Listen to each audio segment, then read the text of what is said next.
It's English time! Hi, I'm Teacher Mitch. Come and join me as we learn English the easy way. Subscribe to my channel and hit the notification bell to keep updated with my latest uploads. Please also share and hit the like button if you appreciate my videos. Thank you! Hello grade 10 learners! Welcome back to another exciting English 10 lesson. I hope you're all doing well today. Thank you for joining me once again as we continue our journey in learning English. In our previous lesson, we discussed the different parts of the plot structure. Today, we will continue building our understanding of literary text by learning another important literary element that helps readers understand stories more deeply. Prepare your notebook, pen, and learning materials. Are you ready? Let's begin! Our learning competency for today's lesson is analyze literary text as expressions of individual or communal values within structural context. As we go through today's lesson, pay attention to how stories are told because understanding the narrator's perspective helps us better appreciate literary texts. At the end of today's lesson, you should be able to identify the 3 points of view. Distinguish first, second, and third person point of view. Determine the point of view used in sample passages. Keep these objectives in mind as we proceed with our lesson. For our first activity, read each question carefully and think about your answers. If you need more time to answer each question, simply pause the video before proceeding. Now, let us begin. What is the beginning of a story called? Which part of the plot introduces the characters and setting?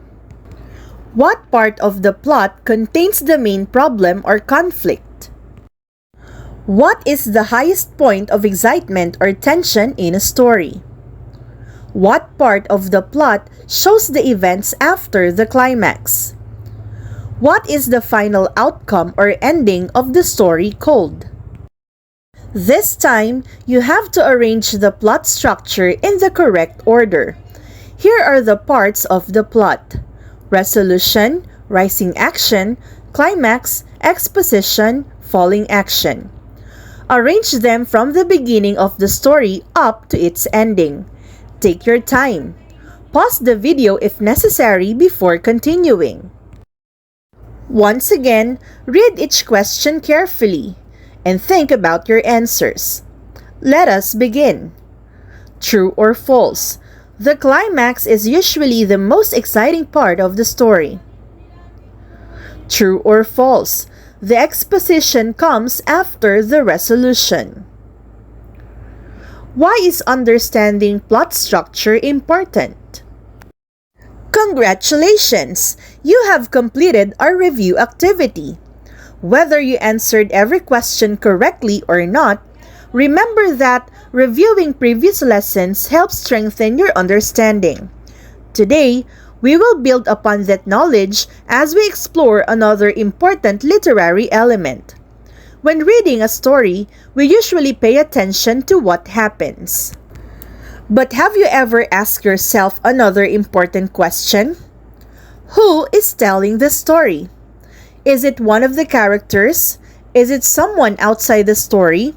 Or is the narrator speaking directly to the reader? The answer to these questions leads us to our new lesson. Before we formally discuss today's lesson, let us first answer a simple activity. Read the statement carefully. I was nervous during the competition. Now, answer the following questions. Who is telling the story? How do you know? Think about the words used in the sentence. Write your answers before moving to the next slide. Let us look at another example. Read the statement carefully. You enter the room and everyone looks at you. Now, Answer the following questions. Who is telling the story? How do you know? Observe the pronouns used in the sentence. Write your answers on your paper. Now, let us examine the last example. Maria entered the room confidently. Again, answer the following questions. Who is telling the story? How do you know? Take your time in answering. Excellent work, learners! From our previous activity, you have noticed that each sentence tells the story differently. Some sentences use the word I, others use you, while some mention another person's name. These differences are important because they help us identify who is telling the story. Let us now formally discuss today's lesson.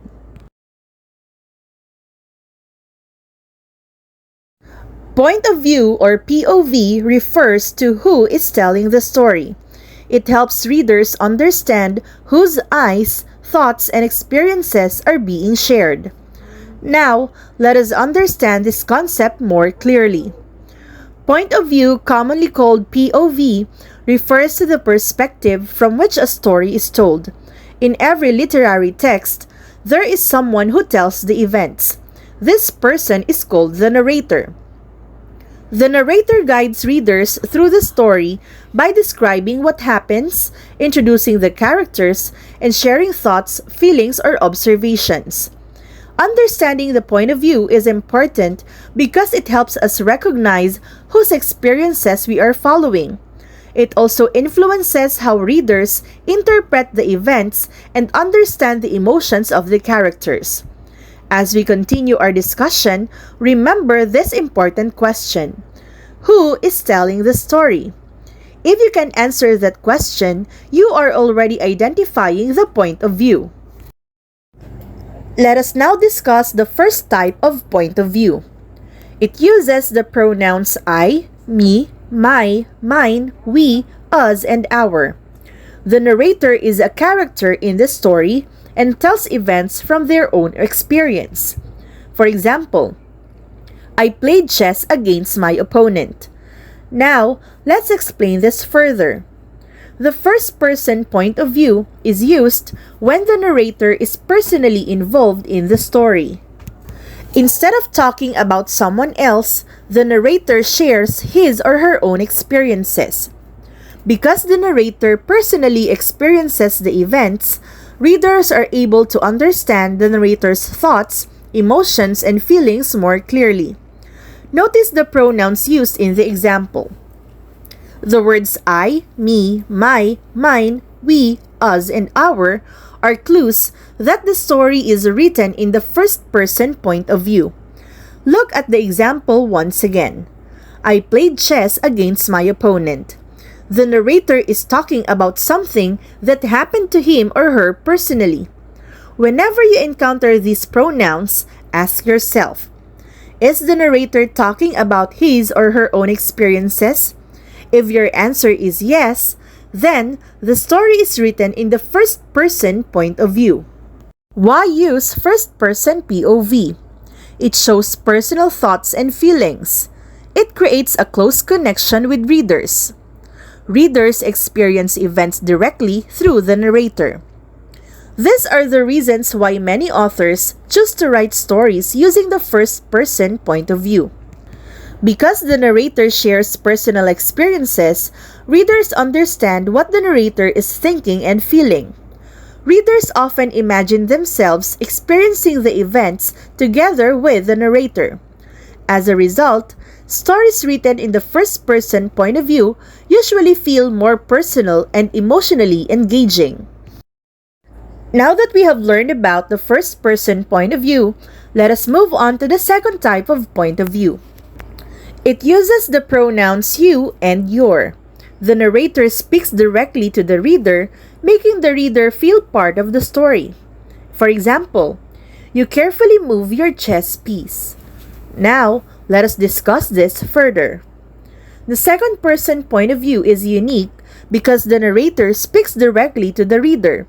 Instead of talking about himself or another character, the narrator addresses you, making you feel as if you are part of the events being described.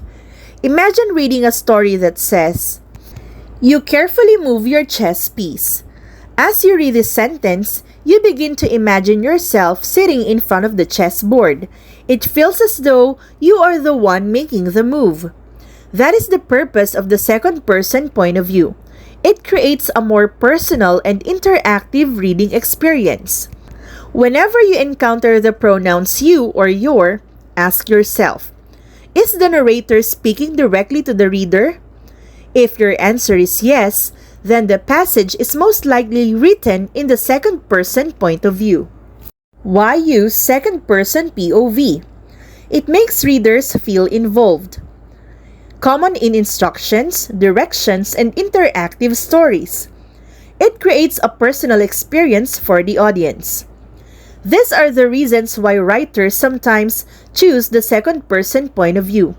First, it makes readers feel involved because they imagine themselves participating in the events. Second, it is common in instructions, directions, and interactive stories because the narrator is giving directions directly to the reader. Finally, it creates a personal experience for the audience because readers feel that the message is intended specifically for them. Although this point of view is less common in novels, it is very effective in making readers feel connected to the text. Let us now discuss the third-person point of view. It uses the pronouns such as he, she, they, him, her, and them. The narrator is outside the story and describes what characters do. For example, Jerry carefully planned his move. Now, let's understand what this means. Unlike the first-person point of view, the narrator is not one of the characters. Unlike the second-person point of view, the narrator is not speaking directly to the reader. Instead, the narrator stands outside the story and observes what the characters are doing. Notice the example once again. Jerry carefully planned his move. The narrator is talking about Jerry, not as Jerry. This tells us that the narrator is simply describing the actions of the character. Whenever you encounter pronouns such as he, she, they, him, her, or them, ask yourself if the narrator is outside the story. If the answer is yes, then the passage is written in the third-person point of view. Why use third-person POV? It allows the narrator to discuss one or many characters. It provides a broader view of events. It is common in novels, short stories, and dramas. These are the advantages of using the third-person point of view. First, the narrator can discuss one character or several characters throughout the story. Second, readers receive a broader understanding of the events because the narrator is not limited to only one character's experiences. Finally, this point of view is commonly used in novels, short stories, and dramas because it allows writers to present events from a wider perspective. Observe how the same action is told in three different ways. The event remains the same, but the narrator changes. In the first-person point of view, the narrator is the one playing chess. In the second-person point of view, the narrator speaks directly to the reader. In the third-person point of view, the narrator describes another person's actions. Understanding these differences helps readers identify the narrator more easily whenever they read stories, essays, or other literary texts. We have just compared the three different points of view. As you have learned, identifying the pronouns used in a passage helps us determine who is telling the story. Now, it is time to apply what we have learned. In the next activity, you will become point of view investigators. You will carefully examine different passages and identify the point of view used in each one. Remember, do not rush. Read each passage carefully and look for the pronouns that serve as clues. Let's begin.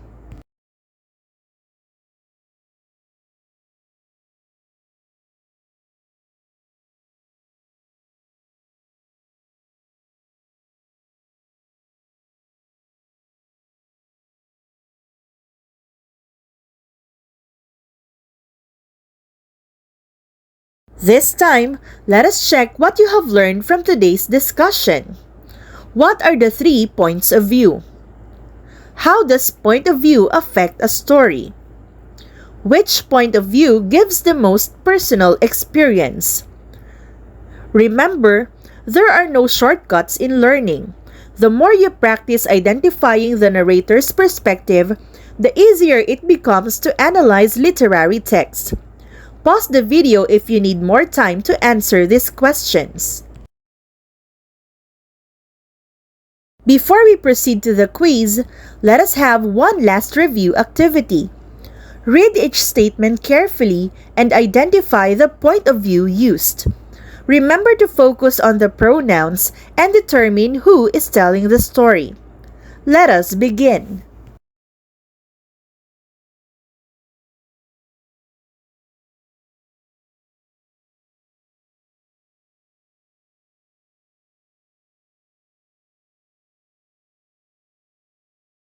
Excellent work, grade 10 learners!